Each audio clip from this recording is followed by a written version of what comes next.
गुप्त सूचना के आधार पर पूर्वी अगरतला थाना ओसी राणा चटर्जी ने सुमन देव को प्रतापगढ़ से 12 ग्राम ब्राउन शुगर के साथ गिरफ्तार किया है। प्रतापगढ़ क्षेत्र से सुमन देव और साधु टीला के मिथुन दास उर्फ कालू अगरतला शहर के बीचों बीच नशे का सामान बेचते थे। सुमन देव को पुलिस की छापेमारी के दौरान गिरफ्तार कर लिया गया, लेकिन मिथुन दास उर्फ कालू भागने में सफल रहा। घटना के संबंध में सदर एसडीपीओ अजय कुमार दास ने बताया कि सुमन देव को गुरुवार को रिमांड आवेदन लेकर कोर्ट में पेश किया जाएगा। कल के पूर्व अगरतला थानार ओसी साहेब इंस्पेक्टर राणा चैटार्जी एक इनफरमेशन पान टाउन प्रतापगढ़े सुमन देव बोले एकजन ओनार काछे प्रचुर परिमाणे नार्कोटिक्स ड्राग আছে। অ্যাকর্ডিংলি উনি টিম গঠন করেন, অপারেশন প্ল্যান করেন আর আমাকেও জানান। তো স্পটে ওনারা যান, আমিও ওখানে পৌঁছাই।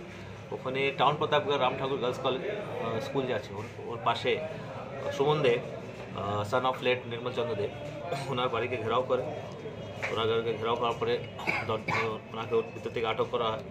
ওনার কাছ থেকে 12 গ্রামের সাসপেক্টেড হেরোইন রিকভার হয়।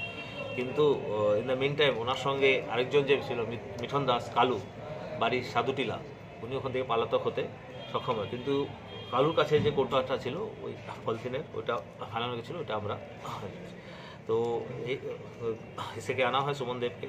সুমন দেব স্বীকার করে যে এই ড্রাগসগুলো আগরতলা শহরে বিক্রি করতে এনেছে, আর ওকে যে ড্রাগসটা আছে এটা মিঠুন দাস কালু সাপ্লাই করে, আর এরা দুজন মিলে আগরতলার বহু এলাকাতে ড্রাগসগুলো বিক্রি করে।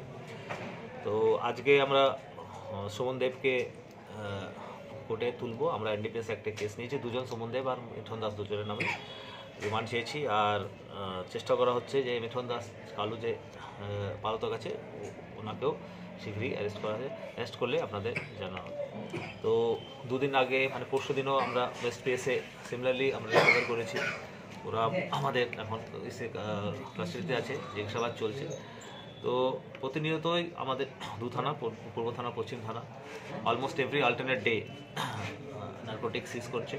টার্গেট হচ্ছে যে শহর থেকে ড্রাগস যে আছে এটাকে বের করে দেওয়া। তো এর মধ্যে দু থানায় অত পরিশ্রম করছে। আশা করি আমরা ভেরি সুন ড্রাগসের ম্যানেজটা যে টাউনের মধ্যে যে ড্রাগসের সমস্যাটা আছে এটাকে আমরা শহর থেকে দূর করতে পারবো। মোট কত গ্রাম